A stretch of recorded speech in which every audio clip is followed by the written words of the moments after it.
Good evening. I'm Reverend Donovan Coley. I'm the CEO for the Rescue Mission, and I have my friend Jon Anthony Hauser here with me. Jon is not only a graduate of our long-term program here at the Rescue Mission, but he is a friend. But Jon is now sitting in front of me today as an author.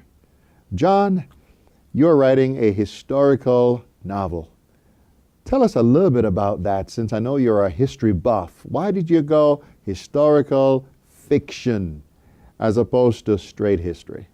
Well, it's true that history is my favorite subject. It has been since I was in college.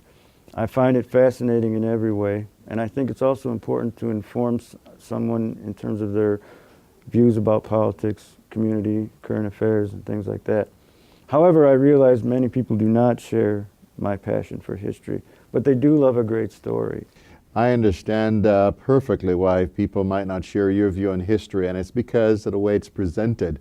Often, historians give us a dull account of what might have transpired in the past, and so there are dates and locations, and so it's just plain boring. But tell me a little bit about a historical fiction. Well, it's true that sometimes history truly is stranger than fiction.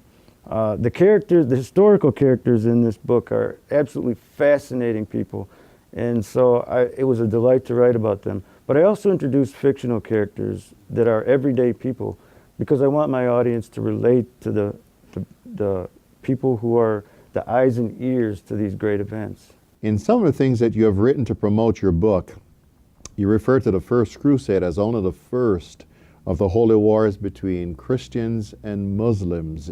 Is this true, and what do you mean by that? Yes, it is true. The current conflict between Christians and Muslims is nothing new at all. It's gone on for over 900 years and began with the events chronicled in this book.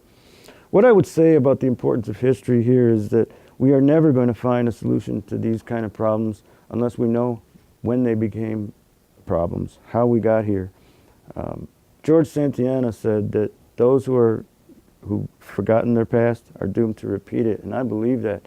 I believe that human history is cyclical because we as a species work very hard to ignore the lessons which should mean the most to us. Those are the lessons that are imparted to us by our own mistakes.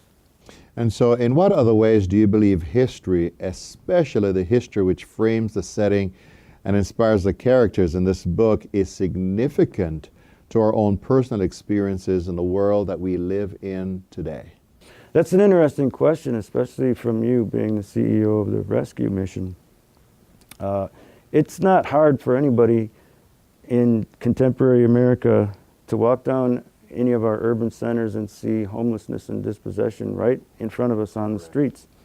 That kind of hardship is what is faced most of my characters in their everyday lives. They lived in a feudal period. It was an exploitative society where those kind of hardships were part of their everyday life as well. My characters would be instantly recognizable to any of the people who've known that kind of hardship personally, or who, like yourself, search for solutions to alleviate it. I think your readers are really going to appreciate that, because when they're looking for material to read, they would like to see themselves in it, but they also want to see solutions and so forth. So you have also written of the First Crusade as the historical, cultural, artistic, scientific, and even the technological bridge between the Dark Ages and the Renaissance period. How so? Well, the First Crusade is one of the seminal events in the history of Western civilization because prior to this period of time, the greatest civilization in the world was the Roman Empire. When it collapsed, there was the complete disintegration of all civil authority. Lawlessness was inevitable. Local warlords rose up to fill the void, and there were no police, there was no order, there was no protection, no courts of law, and violence became an everyday part of life.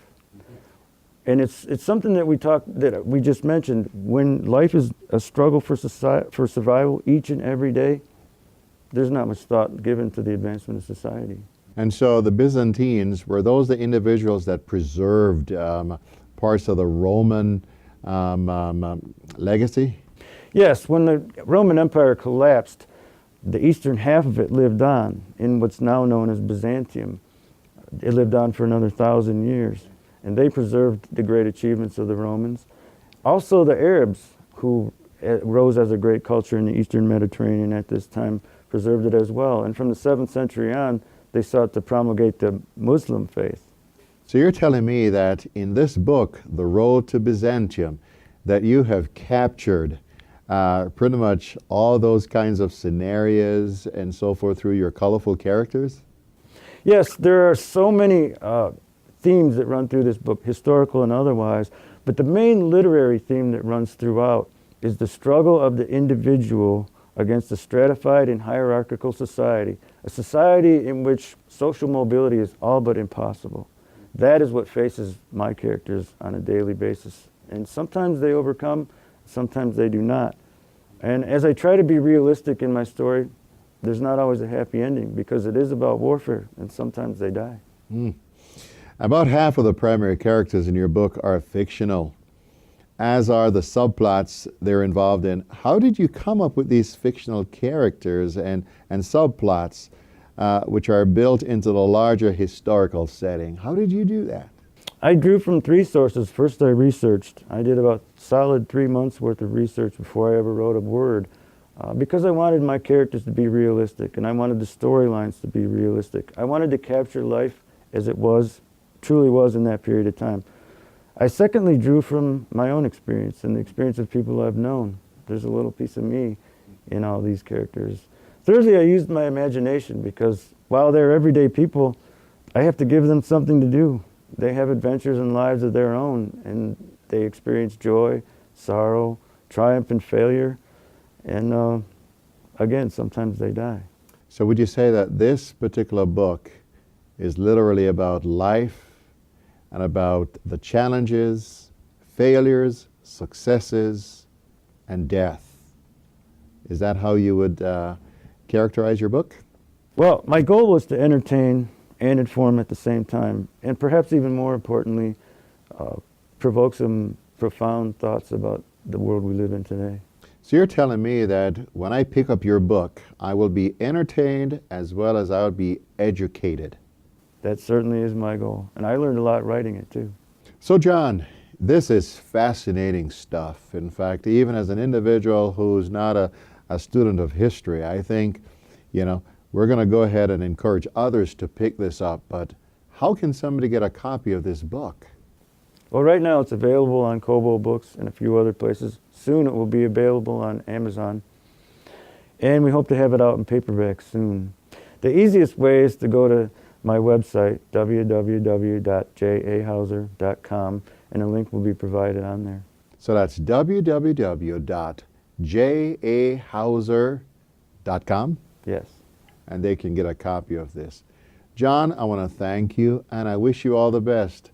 And I trust that we're going to have a lot of readers who will take up this historical novel. All the best to you. Thank you, and it's great to be back at the mission, as always.